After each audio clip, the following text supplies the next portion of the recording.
सबसे पहले आप सभी को मेरा प्यार भरा नमस्ते। स्वागत है आप सभी का मेरे YouTube चैनल मीरा देवी मंडियाड़ी ब्लॉगर में। तो कैसे हो सब लोग? मैं उम्मीद करती हूँ आप सभी अच्छे होंगे। और सुबह के 6 बज गए हैं। तो आजकल ना रातें थोड़ी सी बड़ी होने लग गई है, क्योंकि 6 बजे को हमारे सुबह यहाँ पे ना धूप लग जाती थी। अभी तो धूप लगी नहीं है, आज सूर्य देवता का आगमन अभी नहीं हुआ है। और अब सुबह सुबह सबसे पहले मुझे धोनी होती है अपनी भैंस। तो ये देखिए ये रही हमारी भैंस चांदरी, और ये कर रही है आराम से जुगाली। और ये रहा हमारा बाबू चंदू। तो इसको तो बस खाने की लगी रहती है, जब भी इसके पास में जाओ ना तो इसको हाथ दे दो, कुछ भी दे दो, ये खा ही जाएगा सब कुछ कुछ भी नहीं छोड़ेगा ये हरामजादा। इतना शैतान है ये हमारा चंदू। ये देखिए बच्चू है हमारा, बच्चू ये बहुत ही प्यारा है मुझे बच्चू। तो आज मैं आप लोगों के साथ भैंस धुने का वीडियो शेयर नहीं करूंगी, क्योंकि मुझे ना एक कमेंट भी आया हुआ था। तो उन्होंने मुझे बोला है कि आप भैंस धुने की वीडियो जल्दी में मत डालिए, क्योंकि हम टाइम लेस डालते हैं। तो इसलिए मैं 1-2 दिनों के बाद आप लोगों के साथ अपना भैंस धुने की वीडियो शेयर करूँगी ज़रूर। और वो भी पूरे आराम से दिखाऊँगी टाइम लेस नहीं बनाऊँगी उसका।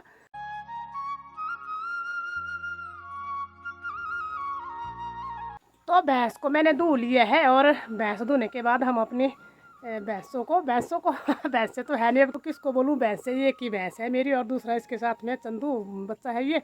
तो इनको मैंने दलिया खिला ली है। वो मैंने कई बार बोला है आपको वीडियो में कि मैं भैंस धोने के बाद ही अपनी भैंस को दलिया खिलाती हूँ। वैसे भैंसों बोलती थी मैं, जब मेरे पास 2 भैंसें थी ना तब अब एक ही है, तो अब इसको भैंस ही बोलूँगी। अब भैंसों बोलने का मज़ा नहीं आता खुद को भी। और इन पशुओं के पास में ना बहुत टाइम लगता है, और साथ साथ में घर के काम को भी, जो अंदर के काम होते हैं ना, तो इनको बहुत टाइम लगता है करने को। और ये दिखने में नहीं आते हैं कि अंदर क्या काम है। वैसे जिन लोगों ने घर के काम नहीं किए होते हैं ना, अंदर क्या काम होते हैं, तो उनको तो मालूम ही नहीं होता है कि घर के अंदर कितने काम करने को होते हैं। तो वो पता क्या बोलते हैं वो बोलते हैं कि ये तो काम की गिनती में आते ही नहीं है, इनको काम नहीं बोलते हैं। जो बाहर करेंगे ना जोर का काम उसी को ही काम बोलते हैं। बाकी घर में जो भी होता है, कुछ भी काम करें, अंदर का खाना बनाना, पशुओं का झाड़ू वगैरह साफ सफाई कुछ भी हो वो काम की गिनती में नहीं आते हैं कुछ लोगों की। और अब मैं आ गई हूँ यहाँ पे अपने मक्के के खेत में सुबह सुबह। यहाँ पे ना हमने मक्की लगाई हुई। यहाँ पे पीछे देखिए ये जो मक्की दिख रही है ना, तो ये जो मक्की है हमारी, तो ये है पॉपकॉर्न वाली मक्की। और बड़ा महंगा बीज लाया था मैंने इसका। तो यहाँ पे सुअर ने हमारी मक्की खा ली है, और उस हरामजादे को शर्म भी नहीं रही उसने मेरी ये पॉपकॉर्न वाली मक्की खाई है, जो मैंने इतनी मुश्किल से इसका बीज लाया था। यहाँ पे जो उसने मक्की के पौधे खाए हुए हैं ना, तो मैं इनको निकालूंगी यहाँ से और भैंसों को ले जाऊंगी डालने के लिए, क्योंकि यहाँ पे सूख जाएंगे पड़े। और इन पेड़ों पे ना एक एक पेड़ पे 3-3 मक्की लगी हुई थी सभी पे। ये देखिए ये देखिए। पर अब तो बच्चे कितने हैं, यही बच्चे हैं यहाँ पे थोड़े से 10-20 पेड़। अब पता नहीं इनको भी कब खा जाएगा, अब क्या पता उसका। ये देखिए, और ये जो नीचे गिराए हुए हैं खा करके, ये कितने बड़े बड़े थे ये पेड़। देखिए इसमें ना बहुत सारी मक्की हुई थी, क्योंकि यहाँ पे मैंने बहुत मेहनत की हुई थी इस मक्की को तैयार करने के लिए। तो ये देखिए इतना बड़ा गट्ठर निकाल के लाई हूँ मैं, जो सुअर ने मक्की खाई है। ये देखिए, तो जो मक्की मैं अभी खेत से लाई हूँ ना, तो उसको मैंने अपनी चांदरी और अपने चंदू को खाने के लिए डाल दिए हैं। और ये दोनों ना खुश हो गए हैं, क्योंकि ये जो मक्की होती है ना, तो ये गन्ने की तरह मीठी होती है। और अब ये सुअर आ गया है, तो हम भी चौकन्ने हो गए हैं। तो हम रात को हल्ला करते हैं ताकि सुअर जो है भाग जाए, पर वो उतनी आसानी से भागता नहीं है। वो इतना बेशर्म जानवर होता है ना कि वो मानता ही नहीं है, उसको तो खाना ही खाना है बस।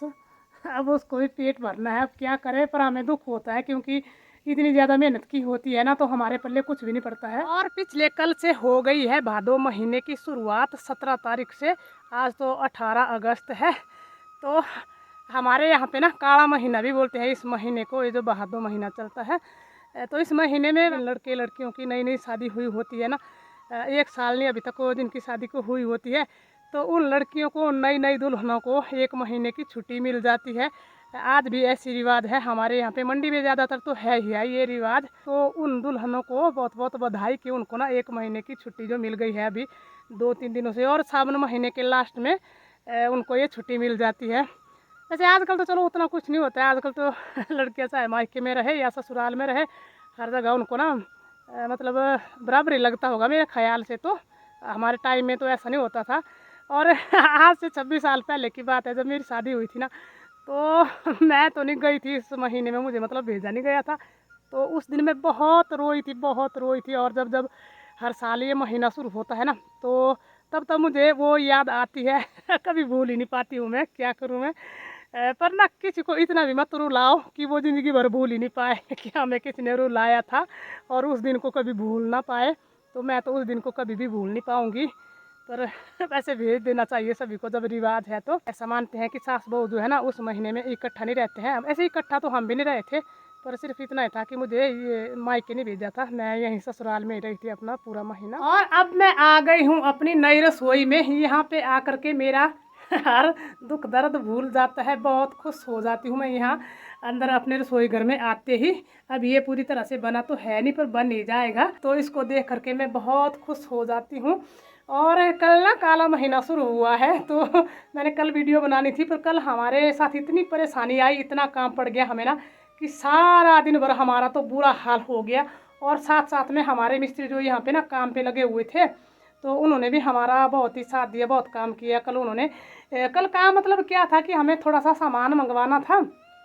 तो रोड की तो मैं आपको कई बार बता चुकी हूँ कि हमारे यहाँ पे रोड जो है ना वो छोटे छोटे लिंक है, तो उनमें आजकल गाड़ियाँ नहीं आती, उनमें बहुत सारे खड्डे पड़े हुए होते हैं। तो कल भी जो हम सामान ला रहे थे ना, तो हमने यहाँ से जा करके हरदीप के पापा और हमारे मिस्त्री जा करके नीचे जो रोड के खड्डे थे सारे भर दिए। बहुत टाइम लगा, सारा ही दिन लग गया वहाँ पे, इतनी मेहनत की, पर फिर भी गाड़ी नहीं ऊपर को चढ़ी। इतनी मुसीबत आई, शाम तक, शाम के 5:30 बज गए वहीं पे जाते जाते, पर फिर भी गाड़ी ऊपर को चढ़ी नहीं, इतनी मेहनत की हमने। तो तब फिर बुरा लगा शाम को कि इतने सारा दिन मेहनत भी की और फिर हमारा काम भी नहीं बना, तो फिर बहुत बुरा लगा शाम को। और चिनाई कंप्लीट करने के बाद हमें ना अपना आंगन करना था पक्का, पर आंगन के लिए जो मटेरियल है ना वो कम पड़ रहा है, तो इसलिए हम सोच रहे थे कि हम रोड बनवा करके मटेरियल मंगवाएंगे। तो पता नहीं वो मटेरियल हमारा पहुंचेगा या नहीं, तो आंगन के लिए थोड़ी सी परेशानी हो जाएगी मुझे। तो मैंने आपको कई बार दिखाया है अपना आंगन, तो ये रहा नीचे को हमारा आंगन। तो ये देखिए, ये कच्चा है सारा आंगन, तो ये ना अच्छा नहीं लगता है देखने को खुद को ही। और हमारे रसोई घर की ये जो हाइट बन रही है ना, तो ये बन रही है 8.5 फुट। और हरदीप के पापा बोल रहे थे कि हमें ना 9 फुट हाइट देनी है, तो हमने 8.5 फुट ही हाइट दी इसकी, क्योंकि हमारे यहाँ पे ना ईंटें भी ख़त्म हो रही थी। 3500 ईंटें लाई थी हमने, वो ईंटें हमारी ख़त्म हो गई, थोड़ी सी बची है। वहाँ पे मैं दिखाती हूँ आपको कि कितनी ईंटें बची है। तो उसकी हमें चिमनी भी बनानी है। फिर मैंने सोचा कि अगर ईंटों की कमी पड़ जाएगी ना, तो ईंटें लाना हमारे लिए बहुत ही मुश्किल हो जाएगा, क्योंकि बहुत दूर से लानी पड़ती है हमें फिर ईंटें। जो हमारे गाँव में नीचे मेन रोड है ना, तो फिर वहाँ से ईंटें लाना कितना मुश्किल होता, आप ही बताइए। कितनी ईंट लाएगा एक आदमी, बड़ा से बड़ा 10 ईंट एक आदमी लाएगा। तो ये बिल्कुल थोड़ी सी बची हुई है, पर हमारी जो चिमनी बननी है ना, तो चिमनी के लिए ये हो जाएगी काफ़ी। और आजकल ना हमारे घर के बरामदे की तो इतनी बुरी हालत हो गई है ना कि सामान ही बिखरा पड़ा हुआ है हर जगह। क्योंकि गैलरी को भी खाली किया हुआ है, तो गैलरी में सामान रखा हुआ था वो भी सारा बरामदे में पड़ा हुआ है। तो इसलिए बरामदे में तो झाड़ू लगाने को भी जगह नहीं बची हुई है कि लगानी कहाँ जैसी है झाड़ू। वैसे बारिश होती है ना दिन में रोज़ रोज़ कई बार, तो तब जा करके सारा सामान जो उठा करके बरामदे में रखना पड़ता है। नहीं तो अगर बारिश नहीं होती तो कहीं पे बाहर इकट्ठा करके रख लेते एक जगह सामान को। वैसे हमारा स्टोर रूम भी नहीं है अलग से कि हम सामान को वहाँ पे रख लें इकट्ठा करके। तो जब हमारा ऊपर रसोई घर बन जाएगा ना, तो फिर थोड़ा सा हमारी एडजस्टमेंट जो है ना अच्छे से हो जाएगी सामान की भी। जब तक अभी काम नहीं हुआ ना कंप्लीट, तब तक तो सामान इधर उधर ऐसे ही बिखरा पड़े रहेगा। और जब हम घर बना रहे होते हैं ना, तो रसोई में बढ़ जाते हैं बहुत सारी काम, क्योंकि खाना भी बनाना होता है, 3 टाइम खाना बनाना होता है। और जब खाना बनाना है 3 टाइम, तो बर्तन भी फिर उतने होते हैं। तो सारा दिन भर अंदर ना बहुत ज़्यादा काम होता है रसोई में। तो यही थी मेरी आज की वीडियो, और मैं आज की इस वीडियो को करूँगी यहीं पे एंड। उम्मीद करती हूँ आपको मेरी वीडियो अच्छी लगी है, तो वीडियो को लाइक शेयर कमेंट, और जो लोग चैनल पे नए आए हैं वो चैनल को ज़रूर सब्सक्राइब करें। और अब हम मिलेंगे आपसे एक नई वीडियो में, तब तक के लिए जय देवभूमि हिमाचल प्रदेश।